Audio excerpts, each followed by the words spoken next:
Line up for the based draft by Alexander Adams.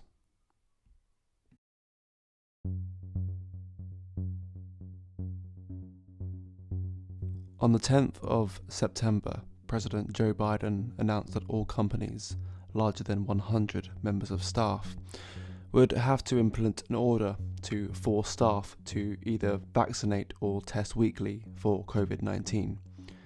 For those who refuse to be vaccinated, there looms an alternative consisting of weekly intrusion, uncertainty, and ritual humiliation of swabbing and testing, which leaves them no choice.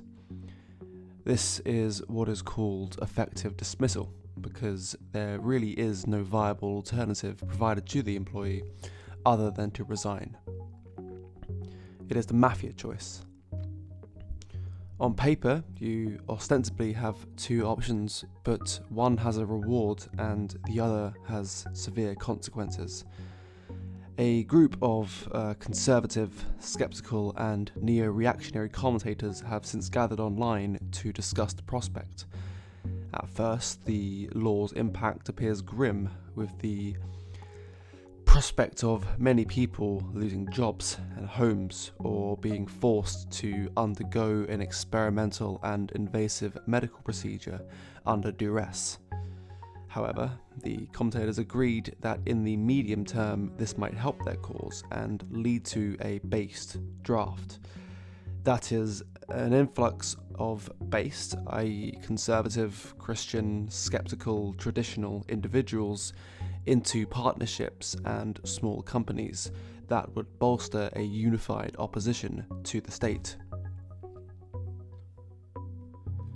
The Pareto principle states that 80% of productive work is done by 20% of the workforce, also that 80% of the land is owned by 20% of the population, and other apparent distributions.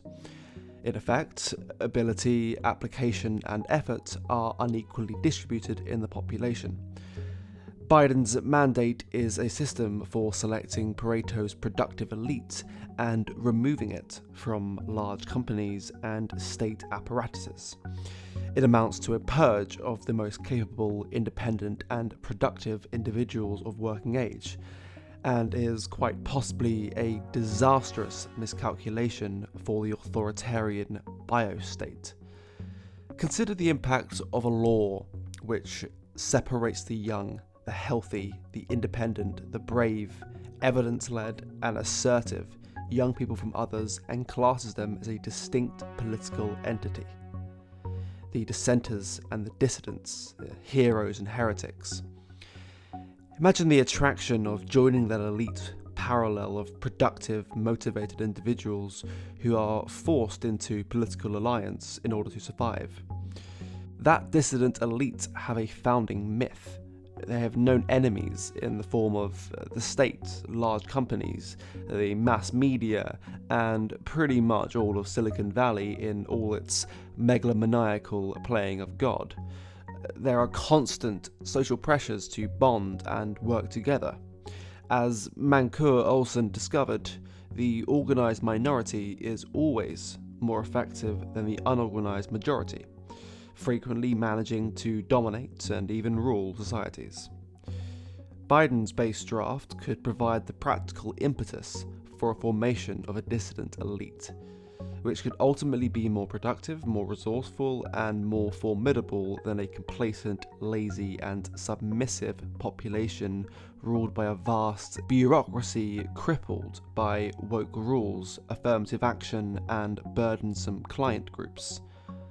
Line up here to check out of mainstream society and enter a tight-knit group of hard-working dissidents. Line up for the based draft.